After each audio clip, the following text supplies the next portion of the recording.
This call is now being recorded.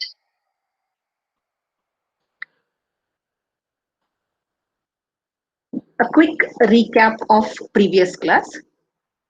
In the previous class, we discussed about the variation in the supply voltage supplied to your bridge in which the sensor element is connected, and also few points about the amplifier which is working on the principle of differential mode gain amplifier. Now, what exactly happens here when the voltage is fluctuating? The supply is fluctuating, due to which there may be variation in the current flowing through the bridge arms, and also that may get added up with the voltage levels of the sensor elements. This in turn may cause erroneous results, or it may affect the accuracy of the measurement of the sensor as well as the bridge in general. So you may get few questions. What is the use of bridge then? So if the bridge is used, automatically few of these fluctuations can be cancelled out because of the ratiometric arms of the bridge. And also we discussed about the reference voltage and how exactly the reference voltage, when it is connected, due to the reference voltage or referencing of the voltages with the fluctuations, we can minimize or keep check on the variations in the sensor output. So with this background, we'll move to the next point, that is, what are the alternative methods of connecting the power supply? So assuming that in the previous class, whatever we discussed, the variations in the power supply and due to which the current variations, and also the voltage getting added or subtracted to the sensor voltage, that is the true value of the sensor voltage. So after eliminating or minimizing the errors occurring due to these fluctuations in the output, in the input voltage or the bridge power supply, it can be connected in different ways. The power supply can be connected in different ways depending upon the requirement. Now, what I mean by requirement is basically the output of this directly it can be connected to either ADC or DAC, which is usually not done. If sufficient voltage is getting developed here, only then it is possible. But as we all know, these resistive sensors produce voltages of the order of millivolts. So naturally, they require amplification before the next stage is connected or before the output is given to the next stage, usually that is ADC.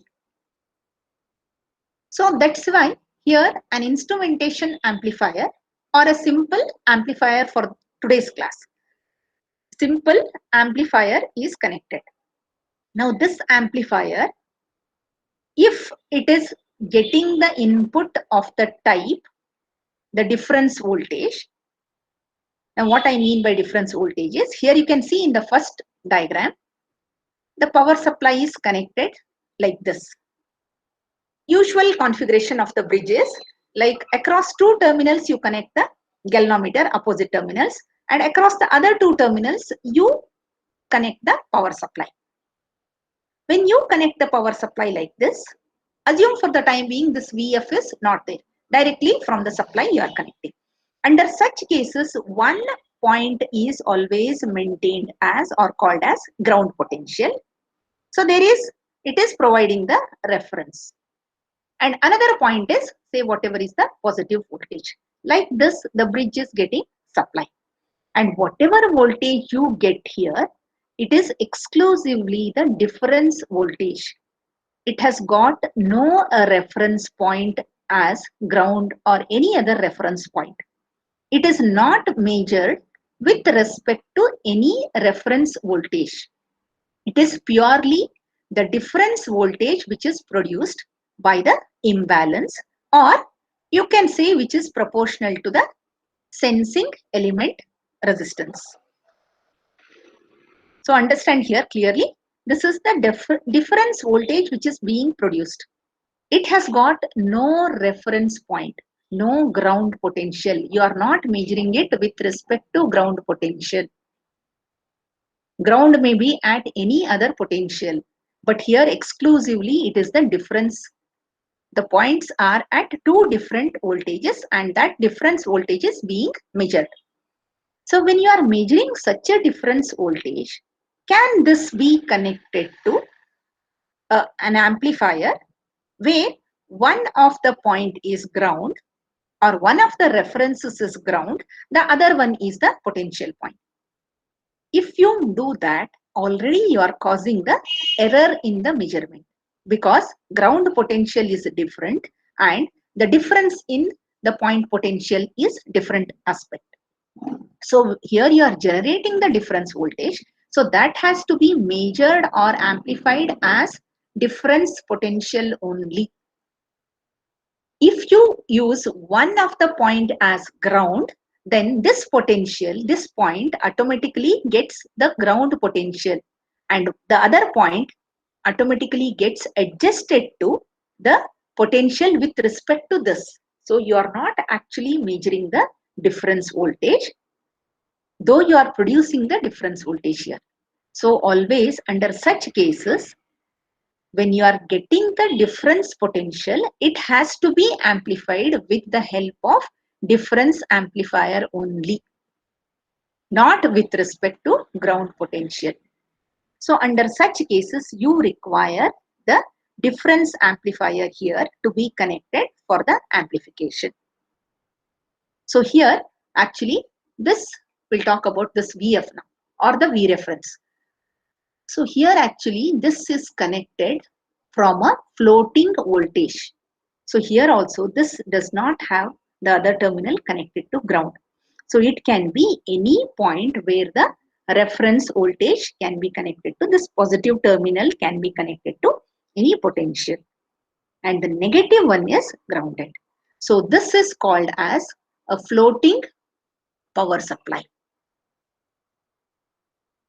which is producing the difference voltage, and you need a difference amplifier for amplification. So one of the point is here to be considered here is basically whenever you want to measure the difference potentials, difference amplifier should be connected.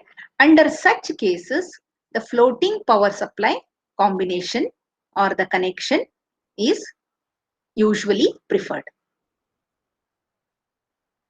Now we'll discuss the next one, where again the floating power supply from external floating power supply is used, where another terminal is again grounded. Now what is the change here? Here the amplifier is making use of non-inverting mode of amplification.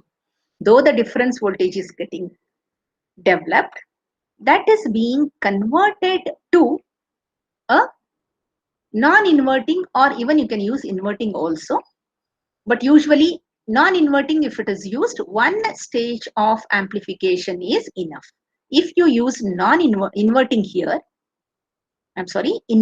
mode here, another amplifier in the same inverting mode matching specifications is required to again invert it back.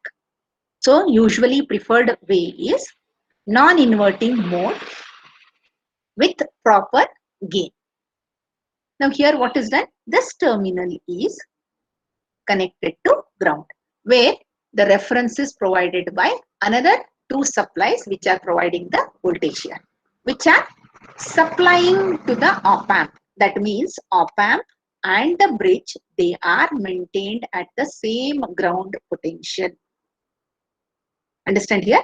The op-amp and the bridge, they are maintained at the same ground potential, with respect to this, whatever measurement here or whatever changes happen here in this potential, they are measured.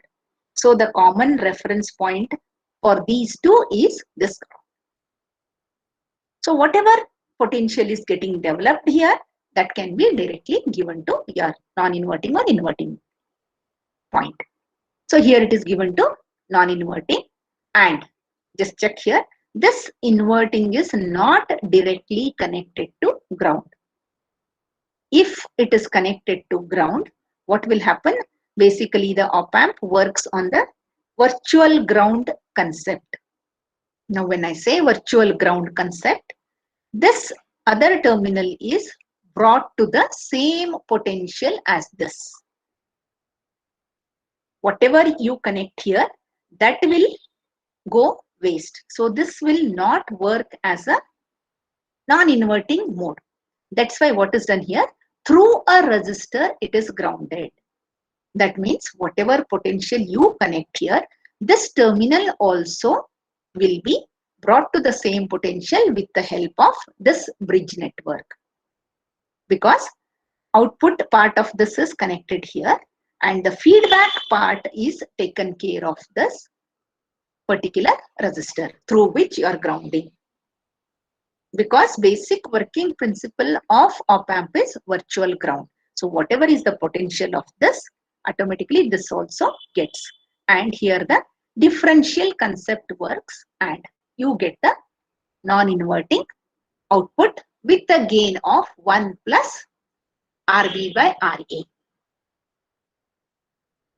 Any doubts here? How the ground is made common to this and this bridge in spite of the floating voltage, or the in spite of the floating power supply which is connected to the bridge.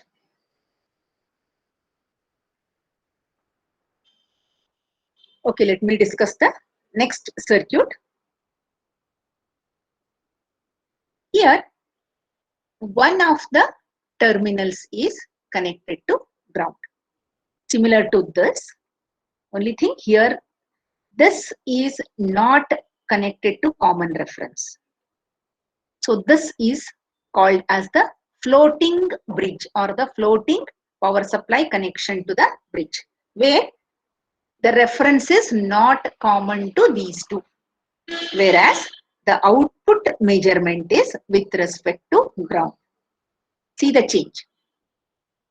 The bridge is connected to ground. That means whatever output you are measuring, that is with respect to this ground. So this ground and the output point are at common reference. So with respect to this, the output is being measured. Here the output is kept floating, but the op-amp and the bridge are maintained at the same reference point. Here the output voltage and one of the bridge terminals is common grounded. So the measurement has to have one common reference point with respect to which you are measuring the voltages, so that you can compare the input and the output levels. They are going to be compared with the same reference point.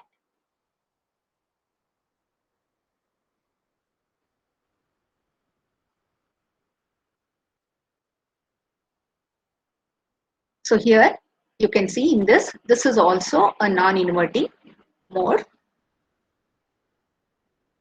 Only thing, the floating power supply, see the power supply is nowhere connected to ground. One terminal here, the other terminal to this. So this is a floating power supply and it is not externally connected.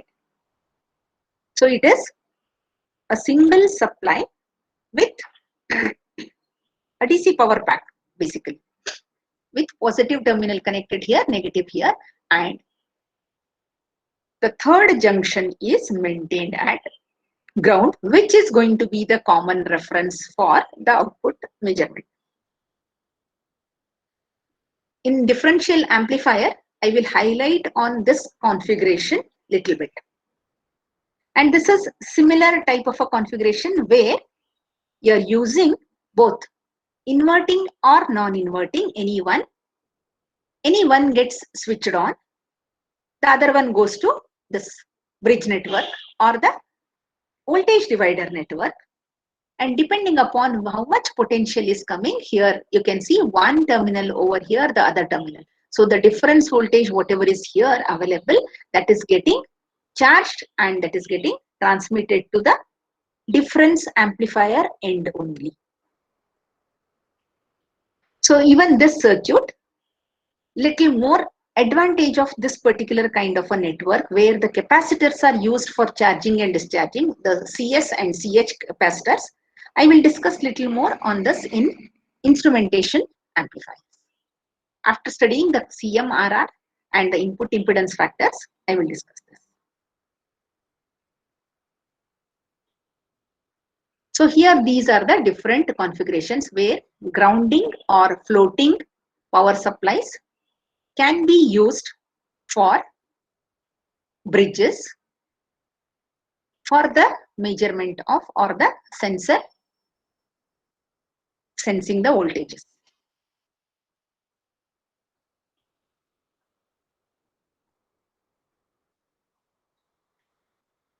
Now the detection methods, basically what type of device you are using or to which type of device the sensor output is given. So on the basis of that, your amplifier stage is decided, because directly from the bridge, it cannot be given to ADC or DAC or any of these networks. But to which particular application you are using this particular bridge network or the sensor, the accuracy level, sensitivity level, or the range of operation of the application, on the basis of that, the detection methods of the Wheatstone's bridge, they vary. And also the amplifier which you are using in between, whether it is a differential amplifier or an instrumentation amplifier or an inverting or non-inverting mode of op-amp, all these factors are dependent on the application for which this measurement or the sensing activity is carried out by the bridge. So here in most of the situations, analog to digital converter is the next stage. So for analog to digital conversion, how the impedance has to be matched. So we all know in all these amplifiers, one basic requirement for amplification is the input impedance should be very high and output impedance should be low. Now, what is the significance of this input impedance being high or output impedance? Because you are using one for sensing, the Wheatstone's bridge, and the next for amplification, any one of this type of amplifiers. And the next stage is usually a ADC. So again in ADC, you might have same op-amp device used for conversion from analog to digital signal. So basically in different stages of amplifiers, for the optimum results, we require proper impedance matching in all these blocks. Only then the maximum power can be transferred from one stage to another stage. If maximum power is transferred from one stage to another stage, you don't require many amplification stages. One or two amplifier stages are enough for proper output or the signal conditioning of the signal which is being sensed at the sensor. In some cases where we get these days the cards, on the add-on cards only, these signal conditioning networks are available, or they are basically fabricated on the cards itself. And on these add-on cards, depending upon again the application, how much gain is required, what level of impedance matching is required. Based on that, you get the different stages or the chips available. So depending upon where exactly the application is going to be utilized and what are going to be the different stages till it reaches the processor end, on the basis of these factors, we can use different conditioning blocks. And another aspect here is whether you are sensing the voltage or sensing the current through the bridge. That is also very, very important. If a simple platinum RTD is used, naturally with the increase in the temperature, the resistance varies, and due to the imbalance in the bridge happening due to the variation in the resistance, there is a difference voltage generated. This difference voltage is proportional to the variation in the resistance we know. So here we are measuring the voltage. And there may be a case where the same voltage, now I connect it to a simple resistor network and I measure the current.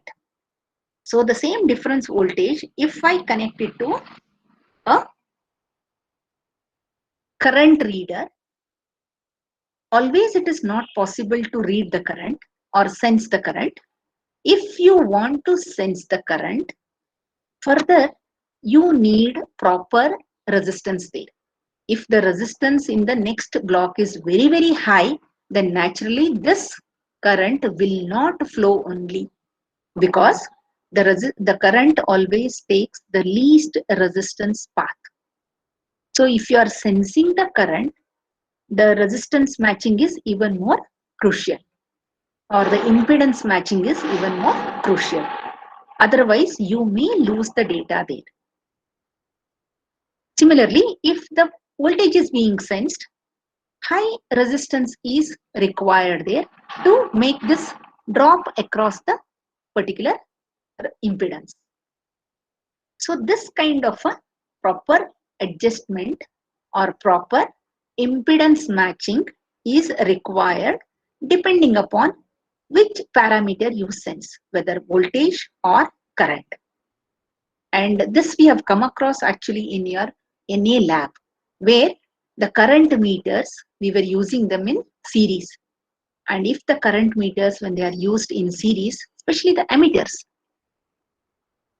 if the resistance of that path is high, naturally, the current would be in microamperes.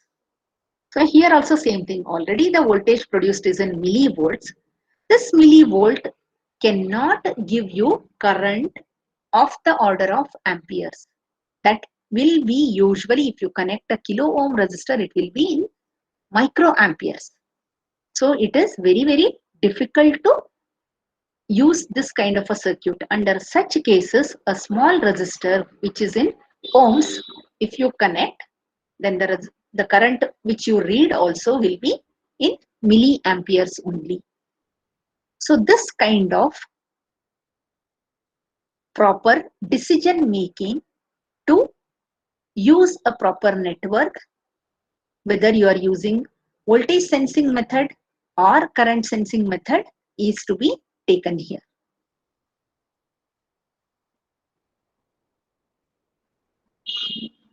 So with this understanding of power supplies and their different connections and what type of measurement is required when, we will move on to the next concept, that is the amplifiers. Always after the bridge stages, once the sensing is done, it is always given to one of the amplifiers. It can be an inverting amplifier or a non-inverting amplifier or a difference amplifier or a simple instrumentation amplifier. So what are these four types of amplifiers and how exactly when which particular amplifier should be used, we will see in the next part. So before understanding these amplifiers, we need to understand this CMRR in detail. The introduction I have given in prerequisites. Little more depth of the CMRR we will study here. Now basically what is your CMRR? It is the common mode rejection ratio which is defined for all the op-amps, and also it can be measured for all the op-amps in the lab conditions.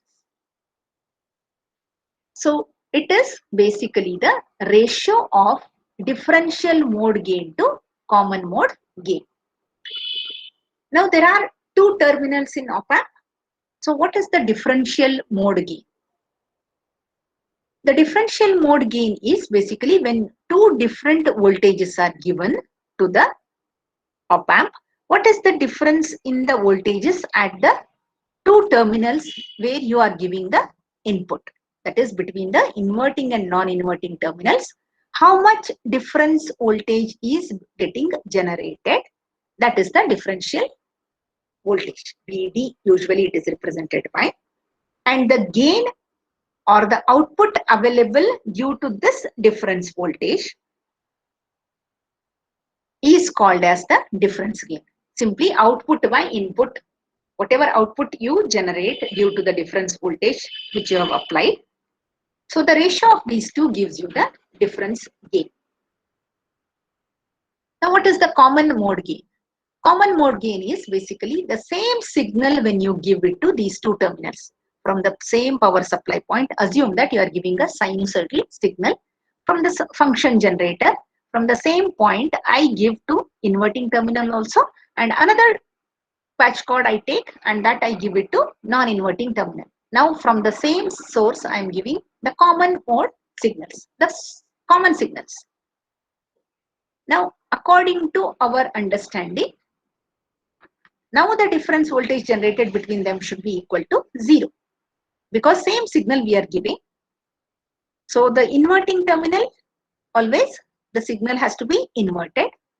If I am giving sinusoidal signal with 5 volts peak to the inverting as well as non-inverting terminal, then 5 minus 5 peak should be the output.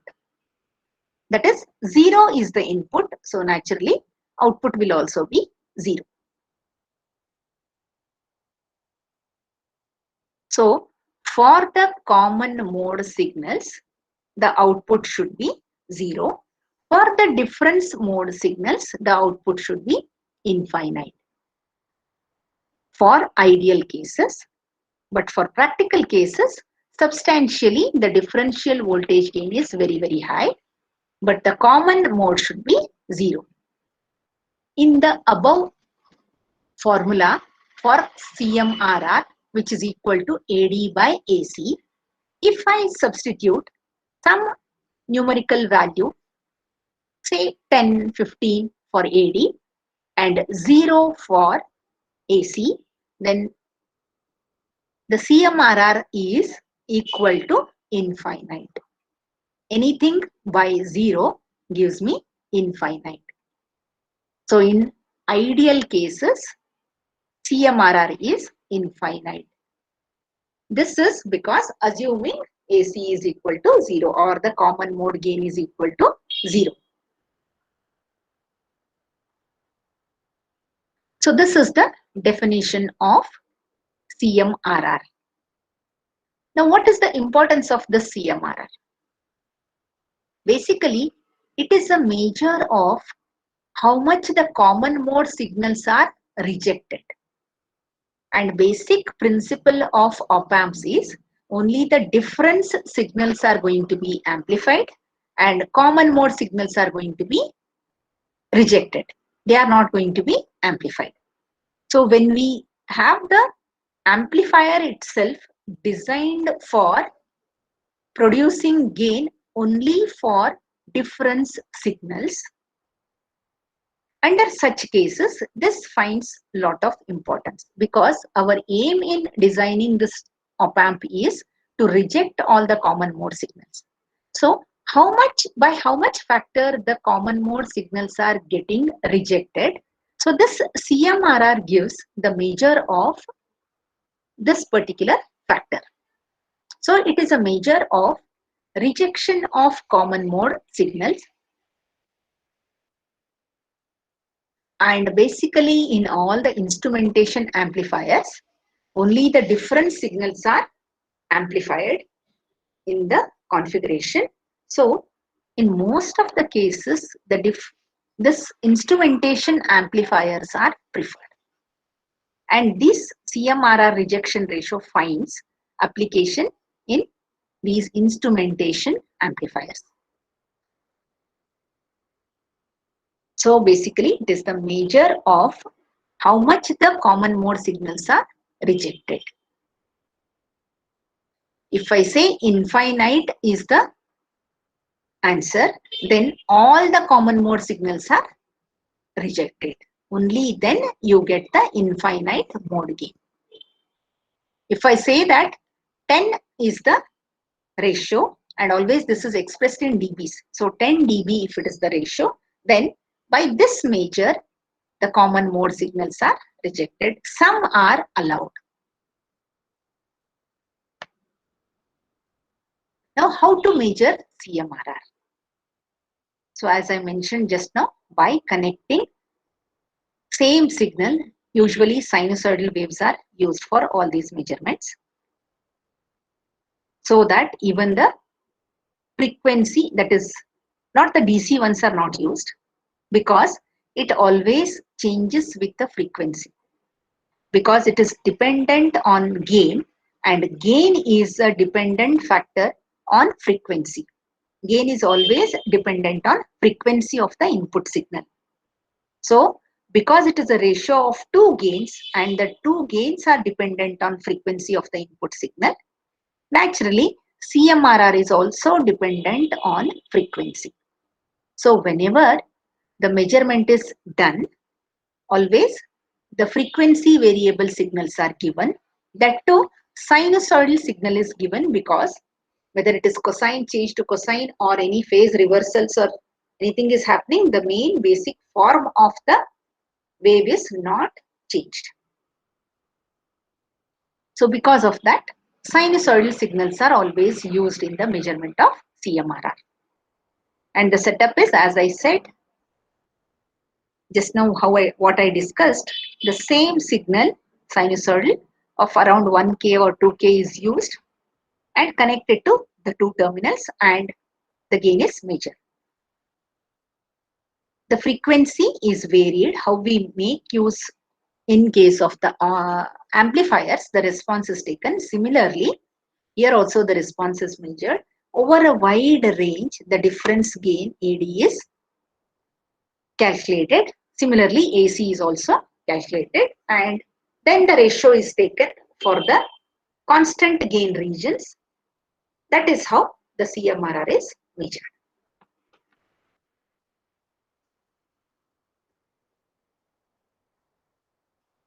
So for the difference voltage, you short them basically.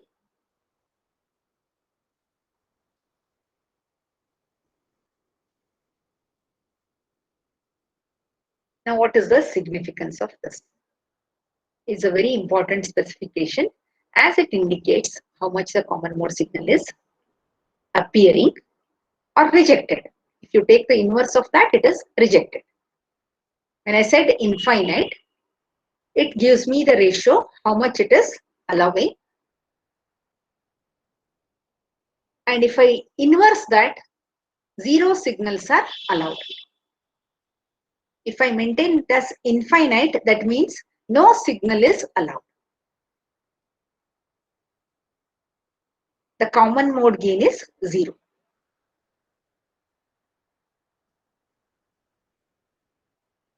So the value of CMRR often depends on signal frequency as well, and must be specified as a function of frequency. So if you know at which frequency how much is CMRR, then it is very easy to reduce the noise in the transmission lines wherever the op amp amplifiers or instrumentation amplifiers are used. So always it is associated with frequency specifications. For which frequency or the band of frequencies, what is CMRR? That is how it is available in the data sheets.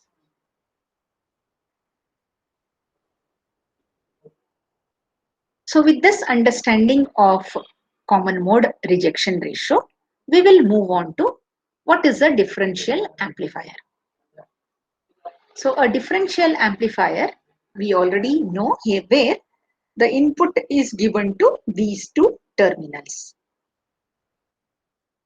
That is inverting as well as non-inverting terminals, and whatever is the difference voltage that is available here, not what you are applying here, what is available here. Understand? VD is the difference voltage which is available at these 2 points, that is VP and VN. P positive and V negative are the potentials available here. These are not same as V1 and V2 because there are these two input resistors which are connected in series with the voltage. R1 is the series resistance or the input resistance connected to source V1, and R3 is the resistance which is connected to V2. So the actual voltage available here at the inverting and non-inverting terminals are Vn and Vp respectively. These are nothing but the V1 minus whatever is dropped across this plus the calculation due to the gain. So the actual Vd is going to be Vn minus or Vp minus Vn. If you measure with the help of the voltmeter, when you measure the voltages here between these two, they are not same as these.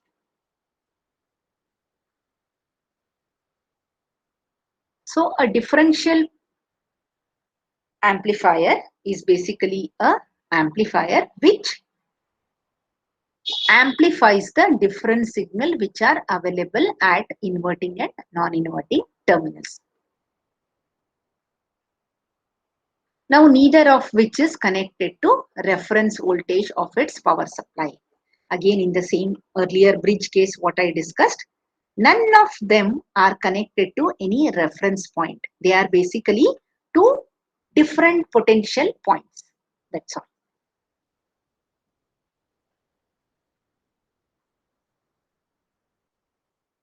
Okay, now see here. Try to understand this circuit. Now, if only one, that is only the inverting op-amp mode is used, then assume that V1 is the voltage. Then what is going to be your V out? V out is going to be equal to minus R2 by R1 into V1. And here through a resistor, it is connected to ground in that case. If this is used only in non-inverting mode, then this terminal is connected to ground through a resistor R1. In that case, the output voltage V out is equal to 1 plus R2 by R1 into V2. Okay. So with that understanding, now we'll see what are going to be the governing equations for this particular network. Now here V2 is the voltage. Now what is the current flowing in this path?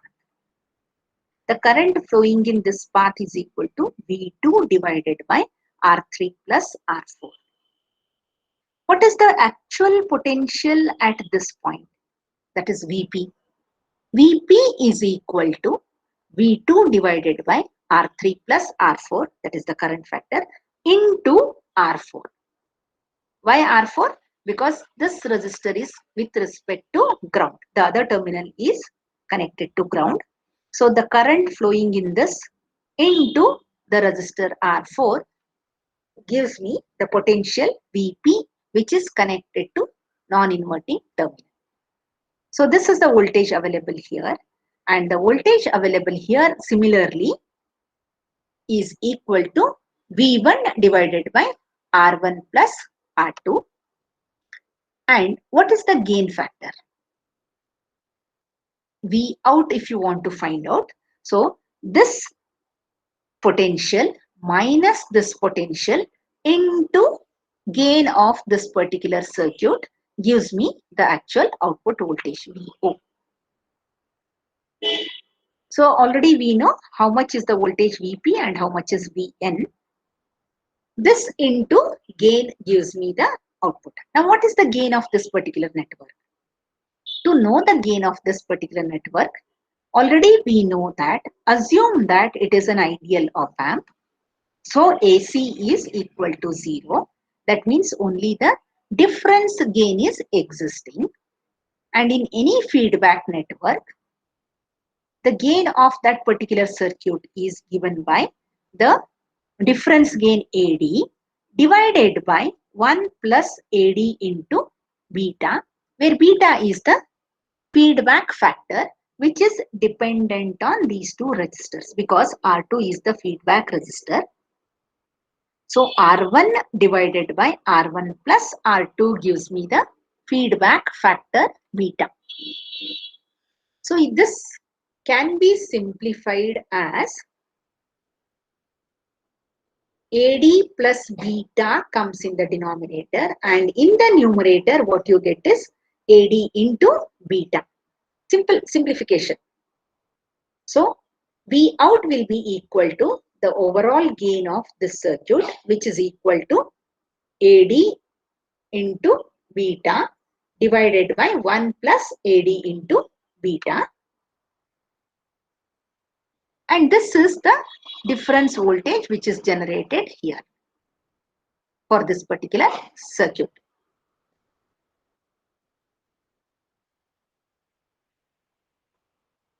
So this is the overall gain and this is the voltage which is generated. This is for non-inverting mode. What is the gain? 1 plus R2 by R1 minus V1 into R2 by R1 because of the inverting mode of the op-amp.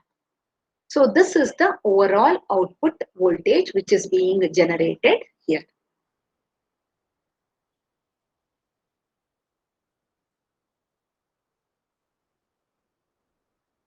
Now the factor, this VD, the difference voltage, whatever we just now calculated, this you can check with this equation.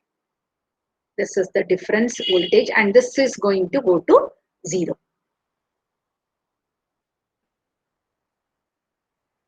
So this is the gain factor and 1 by 2 because both the terminals are connected. So half here, half to the other terminal. So this is how the difference gain is produced. If all these resistors are properly adjusted, that is R1, R2, R3, R4, then similar to our bridge, we get a ratio factor because you can see here, this is grounded and these two, if they are going to be at the same potential by virtual ground concept, then this and this terminal, they are at the same potential. So you will get a equation something like this.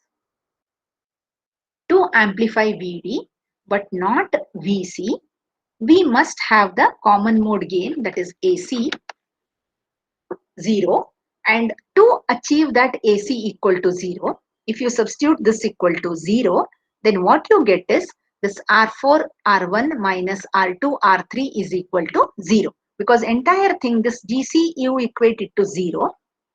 So this numerator is equated to 0. This denominator into 0 is nothing but 0 only. So assuming that the common mode gain is 0, you arrive at the equation where R4 by R3 is equal to R2 by R1 is equal to some ratio K. And by adjusting this ratio, you can achieve this VD gain. By substituting these ratio values, you can simplify this GD to this value, substituting for R2 by R1 in terms of K.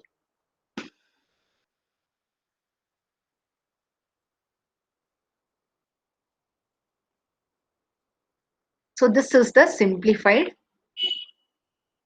difference gain equation. Now the common mode rejection ratio, if you substitute, you get this value.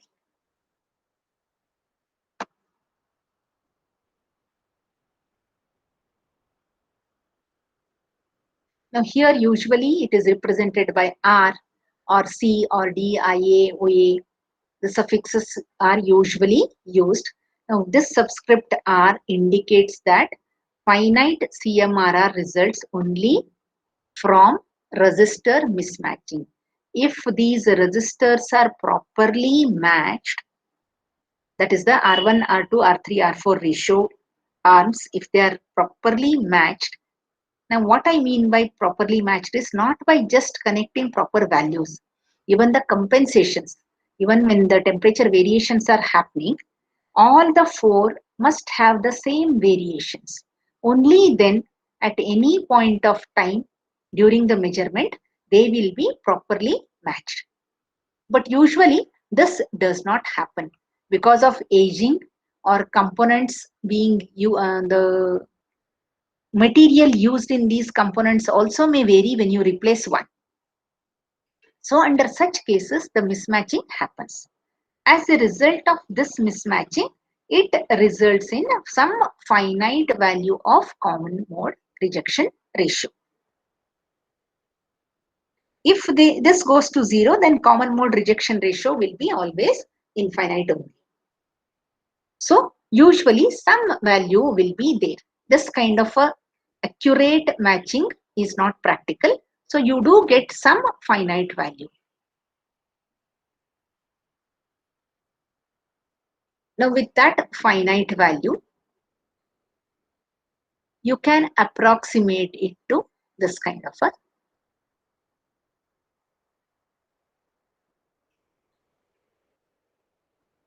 So this is the finite resistor value. This is the OA, RA, you get like that. OA, OI, IO. So these are the values due to common mode adjustments. So the final value of common mode rejection ratio is nearly equal to this 1 divided by CMRR, that is the finite value due to mismatching in the resistor, and the other one is of the op-amp common mode rejection ratio, that is the ideal value whatever was given. So using this nearer value of the nearest value of the common mode rejection ratio is calculated. This is for the practical measurements. And this, as we discussed earlier, it is dependent on frequency. So it changes with the frequency. And it decreases for increasing frequency because the difference gain is decreasing with frequency. So automatically this being proportional to difference gain, it decreases for increasing the frequency values. Now, how to minimize that imbalance in the R1, R2, R3, R4 values? To do that, another resistor which is in parallel like this is connected. So here you make the ratio arm, that is R3 by R4, equal to R1 by R2 parallel R5. Here you can see R2 and one more resistor R5. These two are connected in parallel. Some biasing network where R1 is made exactly equal to R3 and R2 can be exactly made equal to R4, there is no problem. But because of the mismatch, what happens? To minimize that mismatch, another resistor R5 which is connected in parallel like this, such that this R3 by R4 ratio is equal to R1 divided by R2 parallel R5. So by doing this, the variation that is happening or the mismatch that is happening with the resistors is minimized. So that you are trying to achieve nearer to infinite or nearer to AC is equal to 0 value will be almost achieved.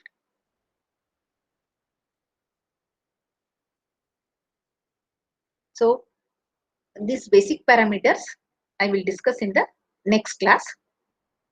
I want to discuss little more about the common mode rejection ratio. So after that, we will see what exactly these parameters are.